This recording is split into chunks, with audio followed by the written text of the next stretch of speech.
प्रकृत्यै महादेव्यै शिवायै सततं नमः।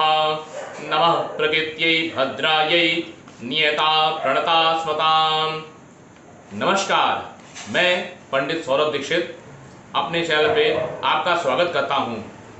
नवरात्रि में इस अंग में हम आपको बतलाएंगे कि महाअष्टमी का पूजन और हवन कैसे करें, किस अनुपात में इस हवन को करना चाहिए, सामग्री क्या लेनी चाहिए और किस अनुपात में सामग्री लेनी चाहिए, एवं नवरात्रि में महाअष्टमी का क्या मुहूर्त है एवं महानवमी का क्या मुहूर्त है, कब हवन करें, कब व्रत रखें एवं कब पूजन इत्यादि करें। नवरात्रि में महाअष्टमी का गौरी पूजन एवं हवन दिनांक 23 अक्टूबर 2020 दिन शुक्रवार वृष लग्न में सायंकाल 6:58 से 8:54 तक में होगा। जो लोग महाअष्टमी का गौरी पूजन एवं व्रत हवन दिन में करते हैं वो दिन में 24 अक्टूबर दिन शनिवार वृश्चिक लग्न में प्रातः 8:09 से 10:26 तक अवश्य पूजन हवन इत्यादि कर लें। महानवमी का व्रत 24 अक्टूबर को होगा। महानवमी का पूजन हवन इत्यादि 25 अक्टूबर दिन रविवार वृश्चिक लग्न में प्रातः 8:05 से दिन में 10:22 में होगा। आइए इस अंक में हम आपको बताते हैं कि दुर्गा जी के हवन में हमें क्या क्या सामग्री किस अनुपात में रखनी चाहिए और उन सामग्री से हवन करने से क्या क्या लाभ होता है। दुर्गा जी के हवन में निम्नलिखित सामग्री रहनी चाहिए। सामग्री इस प्रकार है: काली तिल 1 किलो, आधा किलो चावल, 250 ग्राम जौ, 125 ग्राम गुड़, 100 ग्राम बेलगुद्दी, 25 ग्राम गुगुल, 25 ग्राम सुगंध वाला इत्र, 125 ग्राम धान का लावा, साकला, आधा किलो कमलगट्टा, खड़ा कमलगट्टा होना चाहिए एवं गाय का शुद्ध देसी घी होना चाहिए। अब उसका हवन करने से, इन सामग्रियों से हवन करने से क्या क्या लाभ होता है, अब हम लोग उस तरफ आते हैं। काली तिल एवं चावल से हवन करने से भक्त को धन और धान्य की प्राप्ति होती है। गुड़ से हवन करने से घर परिवार में परस्पर प्रेम बढ़ता है। गुगुल से हवन करने से घर में साधक के जो कुछ भी कष्ट होते हैं वो दूर हो जाते हैं। जौ से हवन करने से घर में अन्न की वृद्धि होती है। धान के लावा से हवन करने से प्रचुर धन की प्राप्ति होती है, प्रचुर श्री की प्राप्ति होती है। बेल की गुद्दी से हवन करने से प्रत्यक्ष धन का लाभ होता है। कमलगट्टा से हवन करने से घर में लक्ष्मी जी स्थिर हो जाती हैं। पुआ से, मतलब अपूप के बारे में कहा जाता है, अपूप का मतलब अर्थात पुआ होता है। पुआ से हवन करने से जो भी कामना हो उसकी सिद्धि होती है और शत्रु जो अगर परेशान कर रहा हो तो उसका पराभव होता है। इस प्रकार से मैंने आपको हवन सामग्री क्या विधान बतलाया कि क्या रखने से हवन में क्या चीज़ सामग्री रखने से क्या फल की प्राप्ति होती है। इस प्रकार से जो मैंने अभी उपलिखित जो सामग्री आपको बताई है उन सबको आप लोग विधि विधान पूर्वक इकट्ठा कर लें और इकट्ठा करने के बाद उसमें गाय का शुद्ध देशी घी मिला दें और मिला देने के बाद अच्छी तरह से उसको मिला देना चाहिए। जितना अच्छी तरह से मिला रहेगा उतनी ही अच्छा उसका फल होता है।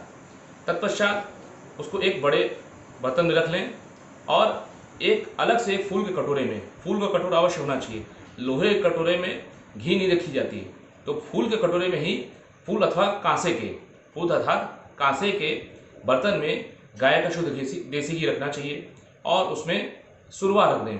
सुरवा ना हो तो चम्मच भी रख सकते हैं। अब मैं आपको बताता हूँ कि इस प्रकार से आपकी हवन सामग्री तैयार हो गई है। आइए अब हम लोग हवन की विधि के बारे में बताते हैं कि किस प्रकार से हवन करना चाहिए। महाअष्टमी अथवा महानवमी के दिन किस प्रकार से हवन करें, ये मैं वृत्तांत आपको पूरा समझाता हूँ कि किस प्रकार से हवन करें। हवन करने से पूर्व, महाअष्टमी अथवा महानवमी के दिन हवन करने से पूर्व गणेश लक्ष्मी जी की पूजा करनी चाहिए। विधि विधान से पूजन करें। कलश जो स्थापित हुआ है उसका कलश पूजन कर लें। नवग्रह मंडल देवता की पूजा कर लें। मातृका, वसुधरा इत्यादि देवी अगर स्थापित की गई हैं तो उनकी भी पूजा कर लें और उसके पश्चात माँ दुर्गा की पूजा करें। विधि विधान से पूजन कर लें। पूजन करने के पश्चात हवन कुंड में अग्नि स्थापित कर लें। और अग्नि का कैसे स्थापन करना है, तो एक कटोरे में सकोरे में घी भर लेंगे और उसमें रुई की एक बत्ती बना लेंगे और उसको जला लेंगे। जला करके फूल के थाली में अथवा प्लेट में रख करके उसको ले करके अग्नि कुंड में धीरे से स्थापित कर देंगे। स्थापन करने से पूर्व ये मंत्र बोलना चाहिए, ओम अग्निम दूतम पुरोदधे हव्यवाहमुपब्रुवे देवां आसा दयादिह। इस मंत्र से अग्नि का स्थापन करें। तत्पश्चात कवच, अर्गला, कीलक, रात्रि सूक्त, न्यास इत्यादि को कर लें।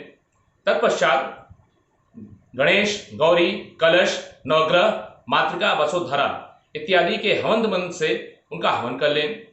उसके बाद नवाण मंत्र से हवन कर लें। नवाण मंत्र इस प्रकार है, ओम ऐं ह्रीं क्लीं चामुंडाई विच्चे। इस मंत्र से 108 बार हवन करें। तत्पश्चात दुर्गा सप्तशती के मध्यम चरित्र से देवी जी का हवन करना चाहिए। उसके बाद नवाण मंत्र से 108 बार फिर से हवन कर लें। फिर तत्पश्चात पूर्णाहुति देनी चाहिए। पूर्णाहुति कैसे दी जाती है, अनेक लोगों के मन में प्रश्न होता है कि पूर्णाहुति कैसे देनी चाहिए। पूर्णाहुति होने की दो विधि है। एक सरल विधि है कि आप एक सुपारी ले लें, उसमें लाल रंग की मौली अच्छी तरह से बांध दें और उसमें उसको घृतार्थ कर दें, अर्थात घी में डुबो करके फिर सुरवा पे रख लें। सुरवा ना हो तो चम्मच पे रख लें और फिर पूर्णाहुति के मंत्र से पूर्णाहुति दे दें।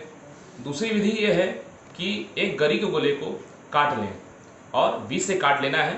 बीच से काट लेने के बाद उसमें घी भर दें और फिर ऊपर वाला जो गरी का हिस्सा है उसको फिर से उसके ऊपर नीचे वाले हिस्से में रख दें और उसके बाद उसमें एक लाल कपड़ा बांध दें। फिर लाल कपड़ा बांधने के बाद उसमें मौली बांध दें। मौली बांधने के बाद ये जो पूर्णाहुति का आपने सामग्री तैयार की है उसमें थोड़ा सा घी डाल दें, घृताक्त कर देना चाहिए। और फिर उसके बाद आप अपने आसन पे खड़े हो जाएंगे और खड़े होकर के ओम पूर्णाहुति का मंत्र बोलेंगे, ओम पूर्णा दर्वीपारा पदसु पूर्णा पुनरा पद वस्नेव विक्रीणा वहा इघमूर्जग्गुं शतक्रतो।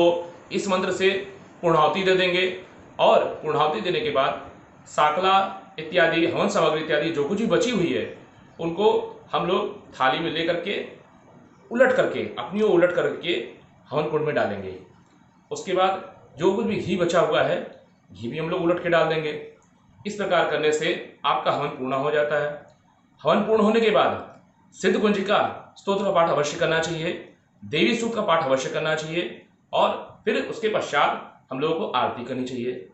आरती के लिए आप कोई भी एक मंत्र से कर सकते हैं। वैदिक मंत्र से करिए, चाहे पौराणिक श्लोक से करिए, जैसे कर्पूर गौरम करुणावतारम संसार सारम भुजगेन्द्रहारम सदा वसंतम हृदयाविंदे भवम भवानी सहितम नमामि। इस मंत्र से आप आरती कर लीजिए। आरती करने के बाद फिर मंत्र पुष्पांजलि कर लीजिए। मंत्र पुष्पांजलि के लिए आप हाथ में पुष्प ले लीजिए और देवी जी का जो भी मंत्र आप जानते हो, जो भी श्लोक आप जानते हो, आप वो हाथ में लेकर के देवी जी का श्लोक बोल करके आप मंत्र पुष्पांजलि दे दीजिए। इस प्रकार से कर लें और तत्पश्चात क्षमा प्रार्थना अवश्य करनी चाहिए।